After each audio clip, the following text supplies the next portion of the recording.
એવું પાણી જો બારે મળતું હોય તો પાણીપુરી તમારી વેચાય. જો મમ્મી પાણીપુરીનું પાણી ચાખતું એક વખત. મસ્ત જોરદાર ને, એક નંબર. કાંઈ ઘટે નહીં. વિશાખા દીદીનો કમાલ છે ભાઈ. હેલો મિત્રો, જય માતાજી, જય શ્રી કૃષ્ણ. તમારું નવા બ્લોગમાં સ્વાગત છે. તો અત્યારે આપણે સાંજે પાણીપુરીનો પ્રોગ્રામ છે આજે. માવડીએ કીધું છે કે હવે બધો સામાન લઈ આવો. આખું લિસ્ટ મેં હમણાં લખી લીધું. હવે પાણીપુરીનો સામાન લેવા જઈએ છીએ હું ને વિશાખા દીદી. બરાબર મમ્મી? ઓકે. મમ્મી જોરો સોરોથી મોતીનું ચાલુ છે. જય શ્રી કૃષ્ણ. જય શ્રી કૃષ્ણ. જય માતાજી. જય માતાજી. તો મિત્રો આપણે શાકભાજી લેવા આવ્યા છીએ અને અહીંયા વધી કઠોળ રાખ્યું છે, પલાળેલું જે આપણે ચણા લઈ લીધા છે. મિત્રો આપણે પૂરી એટલી બધી લાવ્યા છીએ અને દૂધ લીધું છે અને આ બધું સામાન લીધું છે. તો આ શું છે વિશાખા દીદી? આપણું પાણીપુરી. હા, બધે પાણીપુરીનું પાણી બને છે. વિશાખા દીદી પુદીનાનું પાણી બનાવે છે. કુકરની સીટી વાગે છે. બટેટામાં બાફવા મૂક્યા છે. વિશુ દીદી, આ પાણીપુરીનું પાણી છે, આમાં શું શું નાખ્યું? પુદીનો, આદુ, હા, મરચા હા, અને હજી બીજો મસાલો નાખવાનો, લીંબુ, સંચર, મીઠું, એ બધું નાખવાનું બાકી છે. ખાલી એમને ગ્રેવી હજી દળીને રાખી છે. બરાબર છે. બટેટા બફાઈ ગયા કે? બટેટા બફાઈ ગયા. વટાણા રગડો કરવા મૂકીએ. રગડો બનાવવાનો છે? લીલા વટાણા આવે છે ને અત્યારે, એ રગડો કરવા લીધા હતા? લીલા વટાણા એટલે રગડા પૂરી કરવાની ને પાણીપુરી કરવાની, બે કરવાની? બે કરવાની. વાહ, કરીએ તો પછી બે કરે ને. રગડો તમને ભાવે, અમને તો ભાવતો નથી એટલો બધો. ચણા બાફી નહીં ખા. ધુવાળા કેવા મસ્ત નીકળે છે, ગરમા ગરમ ધુવાળા.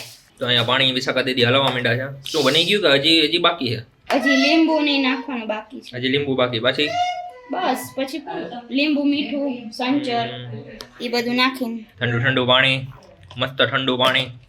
એટલે તીખું પાણી છે કે મીઠું પાણી? તીખું. મીઠું કોઈ ખાતું નથી, તીખું જ ખાય છે બધે. બરાબર છે. લીંબુનો રસ નીચવી દો. કેટલા લીંબુ નાખવાના?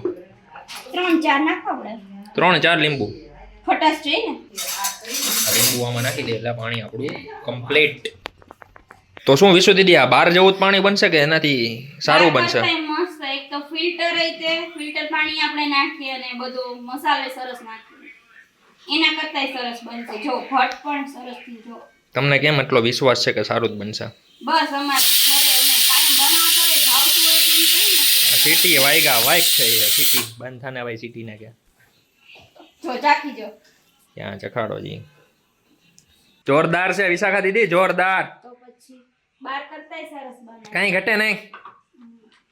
મંથન, પાણીપુરીનું પાણી તારા મમ્મીએ બનાવ્યું છે જોરદાર. અને મંથન ભાઈ લેસન કરવા બેઠા છે. લેસન કરવા શું, આર્ટ કરવા બેઠો છે બાળક. હે બેટા? એવું પાણી જો બારે મળતું હોય તો પાણીપુરી તમારી વેચાય કે લાઈનની કમી જ ન રહે વિશાખા દીદી. એટલું પાણી વેચાય. ઘરહાટી જ બનાવીએ ને.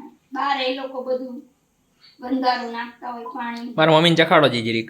જો મમ્મી પાણીપુરીનું પાણી ચાખતું એક વખત. કેમ છે? મસ્ત જોરદાર ને, એક નંબર. કાંઈ ઘટે નહીં. વિશાખા દીદીનો કમાલ છે ભાઈ. આપણું આ પાણી તૈયાર છે અને વિશાખા દીદી જો પાણીપુરીનો મસાલો ભરતા જાય છે અને અહીંયા આપણો રગડો. હાલો મમ્મી હવે જમવા. હાલો હવે પછી બહુ મોતીનું કર્યું મમ્મીએ. તો મિત્રો, તમને બ્લોગ પસંદ આવ્યો હોય તો લાઈક, શેર, સબસ્ક્રાઈબ અને કોમેન્ટ કરજો. Thank you so much watching. By.